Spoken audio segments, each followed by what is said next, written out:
My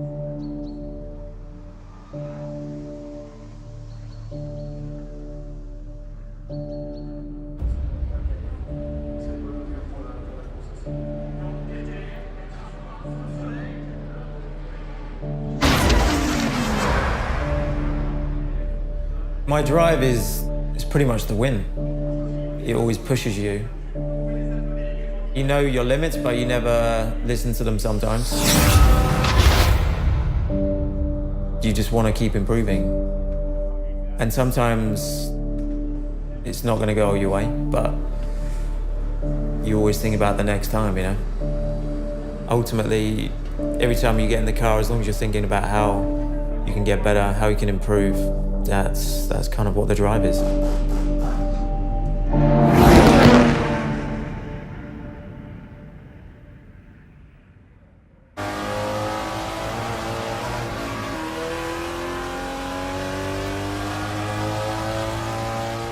Racing's all about the pure pleasure of driving something, just completely flat out.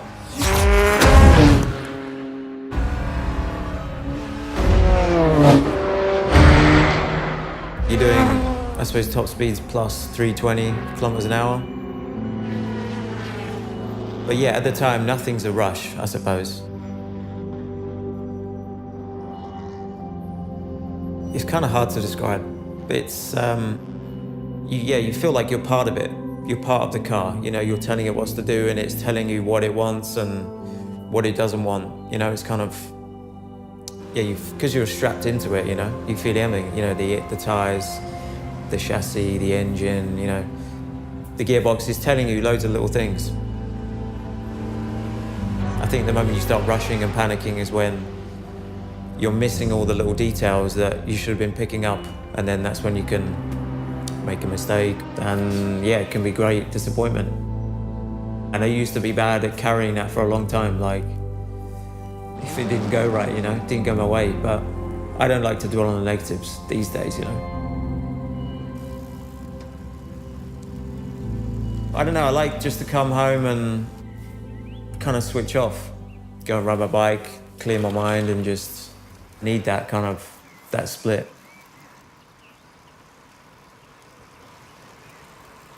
Racing's been my life since I was 8 years old. My dad took me to like a local go-kart place. He kind of got me into it, and then he was, you know, my go-to guy. He was my mechanic, my dad, my coach, kind of everything, you know. I know he's proud, yeah. He might say different when he comes around, but... Well, Pops, brought the old banger over. Yeah. Yeah. You right? You good? Yeah. Yep. Very good. What you got with you? Got some pictures of you. God, these are old. 24 years ago.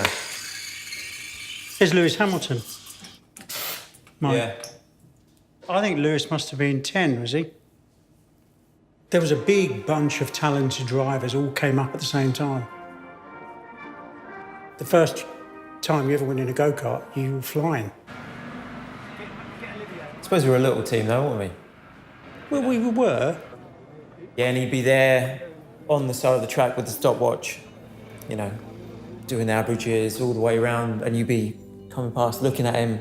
All you wanted was like a bit of, you know, encouragement, like a thumbs up or something. If you didn't get a thumbs up, then you knew you weren't doing well enough, so that was good.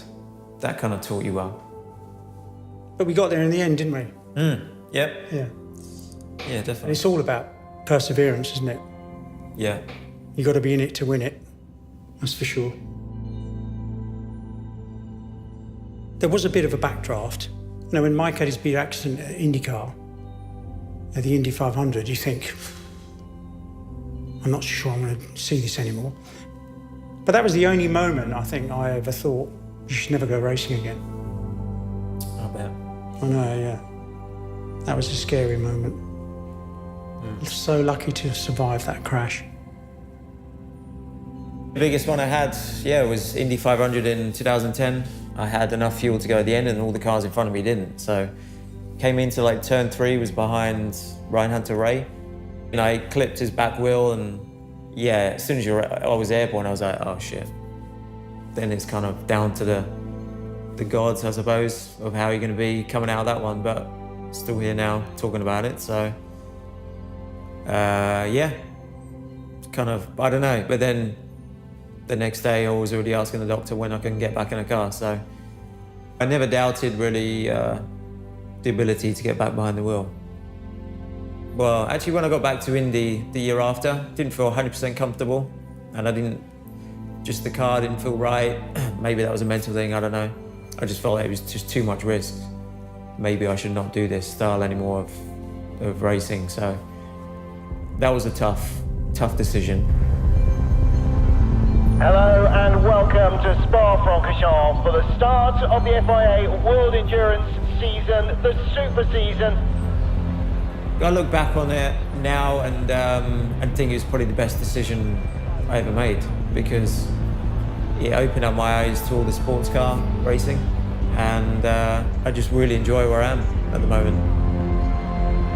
The number 7 set the fastest laps of all, but a discrepancy with their fuel flow measuring equipment means that they have been penalised. They will start the race not from pole position, but from the pit lane, a lap after the rest of the field. Yeah, no, I definitely don't see the crash as a negative, really.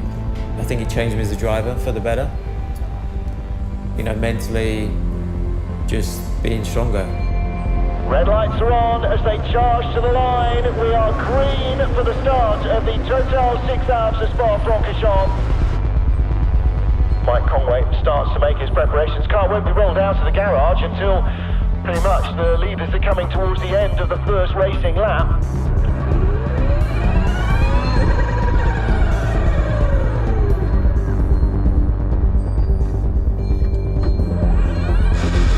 Down to the pit lane, the number 7 Toyota begins its race. It is going to be a little bit like a kind of hyper video game.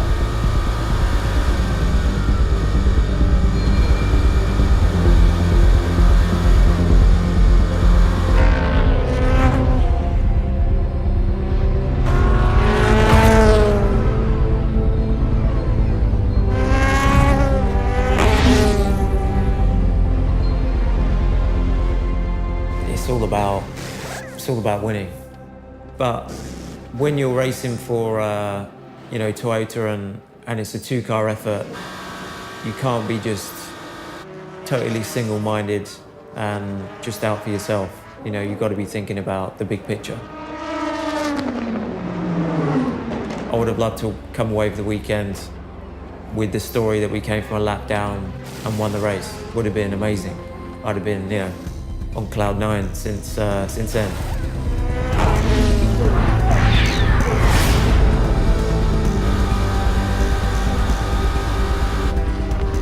We didn't do it, but we still came really close. To come back from where we did, to get to where we were, was a great achievement by the whole team. A 1-2 for the team is what we want as well for the rest of the year. So the fact that I'm a little bit disappointed is only motivation for the next one. On to the big one now, to Le Mans.